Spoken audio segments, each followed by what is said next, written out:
Hello, my favourite fellow dog fanatics, and welcome back to another episode of The Walk and Talk, the dog training podcast that enables me to joyride your mind whilst you head out and take your dog for their daily adventure so that you can learn all sorts of cool things about your dog that you might not have known, including how they think, why they behave the way they do, and my top tips and tricks from more than a decade in the dog training industry on how you can optimize your life with your dog for maximum joy and minimum stress. And don't we all want that? Now, at the top of this episode, I just have to say, I've been out in the garden all morning, working away on the laptop and hanging out with the dogs in the sunshine because the weather here in the UK this week is absolutely bloody gorgeous. And I hope if you're in the UK listening to this, I'm really sorry, by the way, if you're somewhere freezing cold listening to this. Sucks to be you. But if you are in the UK listening to this, I hope you've had a corker of a week as well, because there is nothing that lifts my mood and motivates me more than just getting some sunshine on my skin and being outside in the garden or in the woods or wherever with the dogs, living our best lives. It truly, truly fills my cup. So I hope you're having a fabulous spring wherever you are too. Now, for full transparency, I wasn't really sure what to dive into for this week's episode because I always want to make sure that every episode is hitting something valuable for you guys. And I always want to feel like 90% of dog owners who listen will be able to take away at least one really valuable golden nugget that's going to make a difference. I don't really like the idea of just like vaguely waffling. I don't know why. I'm always out for efficiency, she says, waffling on and not getting anywhere. So I've sat in the sun and I've had a think, and I have allowed myself to be inspired by the dog owners I've actually been speaking to lately and working with. And even though everyone is dealing with different issues, we've had resource guarding and nervousness and nighttime schedule issues, there is one overriding theme that I find myself consistently having to revisit and reiterate to people that, to be honest, I'm still not really sure is sinking in fully for everyone, and is definitely the thing that will keep you from making long-term sustainable behavior changes for the better in your dog if you do not embrace this idea. And that is this: the problem you are having with your dog, so the immediate identifiable problem that you have put a label on with your dog, it's like the title of the email, the first sentence of the Dragon's Den pitch, right? That problem will not be fixed by solely addressing that specific problem acutely. It will never be 100% properly resolved, and in some cases it won't be addressed for the better at all long term if you remain adamant that your only focus needs to be working on that specific problem and working in that problem. So that may not yet make any sense, but let me give you a really common example that so many owners will at worst understand and at best fully be able to relate to. So let's say you own a 30-kilogram Labrador that pulls like an absolute tugboat every single time you head out on a walk together. He's the loveliest dog. The whole family adores him. He's gentle with the kids. He's affectionate and he's playful. And he's like your typical Labrador. He's an all-round winner, right? Except for the fact that everyone in the house is drawing the short straw when it comes to actually taking him out for a walk, because he's just a dog on a mission. He pulls 100% of the time. He's choking himself on his collar. He pays no attention to the human at the other end of the lead. And if a cat or a squirrel or something like that happens to cross his line of vision during any one of these walks that no one is enjoying already, then whoever that human is at the end of the lead is absolutely screwed. So eventually, let's say the teenage daughter is pulled over on one of these walks. She injures her arm during one of these encounters, and the family say, right, enough's enough. We need to get this dog issue sorted. We need professional help to get this dog to stop pulling on lead. We can't carry on like this. And the title of that email will be Lead Pulling. And that owner will want to focus on the lead pulling, entirely understandably, because that is their pain point. That's the thing to them that if they can get it resolved, if they can make that problem disappear, they will gain a tangible improvement in their quality of life. Of course, they will. The problem that so often arises next, however, is that this family will consult with a dog behavior professional. And when that professional asks them questions about all manner of other aspects of their dog's behavior, the owner will insist on steering them back, for want of a better phrase, to focus directly and solely on the lead walking. So if we start discussing, okay, so he pulls like a steam train on walks, but what's he like when you sit and eat dinner in the evening? What's his daytime routine? Where does he sit during the day? Where does he sleep? Where does he play? What accesses is he allowed or not allowed in the home? And how do you do this? What kind of play do you engage in with him? Does he ever chew things he shouldn't or counter surf, or does he bark at the window? How's his behavior when he's free in the garden, or when the doorbell goes, or when a guest comes over? What does he do? What do you allow him to do? And how does that situation typically go down? Well, it's so common for that line of conversation to repeatedly get kind of dismissed or circled back around to, yeah. But we have to fix what he does on walks. We're not so bothered about the other stuff. We need lead work exercises first and foremost, and then we can talk about the other stuff. Then we can look at the other stuff. Now, just to chuck a spoiler in here now, so you get where I'm going with this. I'm going to do a Yellowstone and show you the corpse first, and then we'll timeline back into the story of how it got there. If you are not prepared to zoom out and take a wider look at the holistic picture of the entirety of your dog's experiences, their behaviors, and what they are learning, rehearsing, and reinforcing in every area of their life, then good luck to you fixing the behavior problem you've specified to any level of long-term, real life ready success. Because truthfully, the answer to your specific problem is not to be found in addressing that problem just uniquely and directly and ignoring everything else, but if you actually want a genuine long-term behavior shift, you have to start at the outermost onion layers of what has made your dog choose this behavior in this situation, and you have to tackle those too. Or any kind of behavior change that you do achieve is incredibly likely to be superficial, surface level, unreliable, a bit hit and miss, and always dependent on a string of influencing factors. So if we keep running with our giant tugboat Labrador example, and our owners hire a dog trainer, and let's say the only work that they agree to do with their dog and that they insist on being shown is some lead work exercises because they have one problem that must be solved as a priority, and the fact that he barks at the window or he harasses house guests a little bit too much, that doesn't really bother them anywhere near as much as the pulling on lead. So they pop a lead on the dog and they go out into the world, and he immediately starts pulling, obviously, and they then get shown, let's say, 3 to 5 little exercises they can do with him while he's on the lead to teach him to check in with the person who's walking him, or to stop when there's pressure on the lead, or to give eye contact on walks when he's cued to, or whatever. There's obviously hundreds of different lead work specific exercises you can do. And in that session with that trainer, they'll see some results because the dog is smart. He's a Labrador.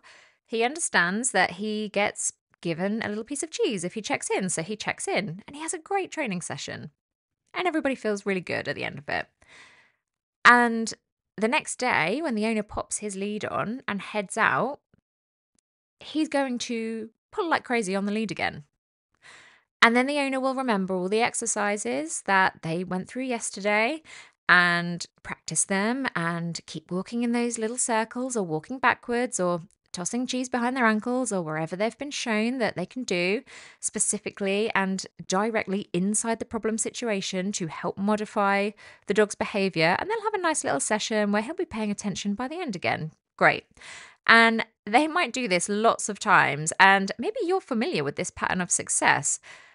Yes, they can always kind of eventually get the dog to pay them a bit more attention on walks, and they can kind of lessen the pulling. But the walk always still begins with pulling. And actually, he'll, if we're being honest, still always pull when he sees another dog or a cat or a squirrel or whatever. And actually, whenever the grandparents' dogs sit and come over and they have to walk the dog, he just pulls like a tugboat the whole time, regardless, because they don't go out carrying cheese and spend the first 10 minutes of every walk walking backwards or standing still or whatever it is the owners have been doing to achieve those slightly less irritating walks. But still not fundamentally shifting the dog's long-term ingrained behavior by doing so. And the reason that there isn't and won't be a fundamental long-term grassroots shift in the way that dog behaves on a lead is because the owners have entirely ignored the fact that behavior is all encompassing. This dog doesn't just pull on lead in isolation of everything else that they do and experience and learn in the rest of their daily lives. Pulling on lead isn't really the title of this dog's email. The title is actually lack of impulse control or zero proximity value or absolutely no owner focus or peaking frustration levels or most incredibly likely a combination of all of these broader spectrum issues that need to be addressed in order to fundamentally shift this dog's behavior from pulling on lead to being fully engaged and responsive to the human at the other end of the lead on those walks. So where, realistically, would we start tackling these issues to change the behavior? Well, fundamentally, everywhere. And that sounds overwhelming. I know it does, and I definitely don't mean it to be. But we might start working with this lead pulling issue just by introducing some games and exercises inside the house that seemingly, on the surface of it, have nothing to do with walking nicely on a lead at all, but are designed to really build an incredible level of owner focus and responsiveness. Or we might introduce some daily training games for the owner to play for 2 minutes at a time, 3 times a day, that teach the dog that being in super close proximity to the owner is actually the best place to be. We might teach a bed settle or a place cue to introduce the idea of impulse control and boundaries so that this dog gets ample opportunity to rehearse and therefore strengthen and reinforce both their ability to be able to, as well as the likelihood that they will choose to, hold themselves back in the face of something tempting or exciting like that cat or that squirrel, because they learn that the reward level available for doing this is actually higher than if they didn't. So to take my recall training program as a prime example, of how this strategy works, a lot of recall training advice you'll see online or you'll get in a basic class will be about the recall cue itself, giving the cue, doling out a reward when the dog responds, and practicing a variety of scenarios and variations of this same exercise, which is all fine and important. Of course, we need to teach what the cue is, and we need to teach that it's rewarding when the dog responds. But I know so many of you will have a dog that you've been through this base level recall training with, and yet you still couldn't say today that you have a reliable recall at all, or a speedy recall, or maybe any level of recall if your dog thinks there are more interesting options out there in the environment to pursue. So what's the difference? Well, the difference is the recall cue isn't the only thing your dog learns in my recall program. There's an entire module on teaching the value of proximity, because a dog who learns that being close to you is the highest value location of all is obviously more likely to have a great recall, right? There's also an entire module on disengagement, because if your dog has no ability to disengage from something exciting and tempting out there in the environment, then how many situations, real life situations where you need to use a recall cue, how many of those situations is that recall cue actually going to work in anyway? You get the idea. Behavior in animals is just not this basic, simple thing that we can just control out, delete in isolation of everything else that's going on in that animal's life and just resolve with minimum time and effort. I mean, if it was, wouldn't every dog just behave impeccably all the time anyway? And forgetting dogs for a second, if you want to make this even more relatable, just think of some kind of behavior quirk that you do that you wish so strongly you could resolve for yourself. Maybe you always find yourself, I don't know, binging chocolate late at night, even though your goal is actually to get fitter. You want to lose some weight. You're not happy with the state of your skin. And you know consciously that if you could just not open the cupboard and eat those biscuits or that chocolate bar or whatever it is, you know you'd be in a better place. And yet you get to 10 p.m. and the behavior keeps happening anyway. Behavior is complicated, and I was going to say it's so much more than simply the sum of its parts, but probably a better way to explain it is that it absolutely is the sum of its parts. However, there are so many parts, and you need to address them all if you want to see genuine, long-lasting, real-life change. So I guess the main thing I want to impress upon you with this episode is that separating out and isolating your dog's problems is not your easiest path to success. You will end up frustrated and ultimately limited in how far you get with whatever it is that you are trying to address. If your dog pulls on a lead like a wildling, the place to start your training probably isn't by attaching a lead. It's probably by playing some impulse control games with food and toys. It's probably by teaching some fun proximity games and even popping a couple of proximity positions like a heel or a middle on cue. It's probably by looking at that dog's daily exercise and enrichment schedule and questioning whether there's a serious level of frustration and pent-up energy that needs addressing way before we can expect the dog to practice any tangible level of focus or self-restraint.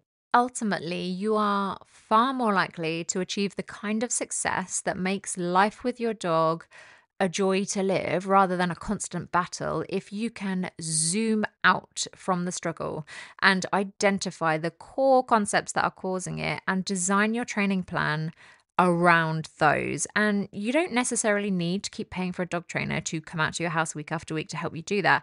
If you take a look through all the downloadable training plans and programs over on my website at listendogtraining.com, you will find a beginner's introduction to concept training and how it works for less than the price of a coffee and pastry. Or if you want something more detailed and in depth that's going to provide you with a wealth of training exercises to tackle each of those overarching behavioral struggles like focus or disengagement or impulse control, my Design Your Own Dog Training Pack has got you totally covered with all the exercises, all the details on what each one will help you tackle and how to combine them to come up with the training plan that's really going to shift your dog's problem behavior long term. Alternatively, if you want a professionally put together specific plan, all outlined day by day for you to follow for a specific struggle that you are facing, like reactivity or lack of recall, there are programs to cover these too,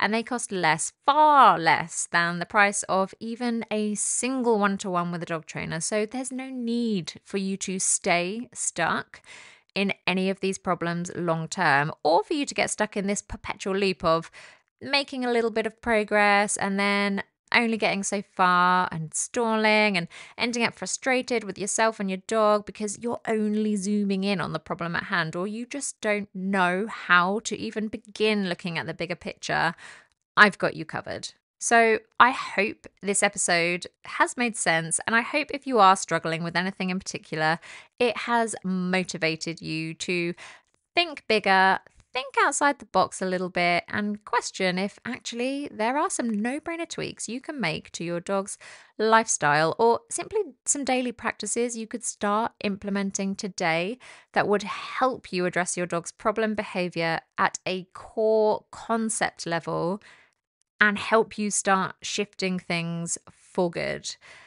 I really hope so. But for now, I've gone on for plenty long enough. So I will leave you to enjoy the rest of your dog walk in peace. And I'll catch up with you at same time next week for another episode of The Walk and Talk.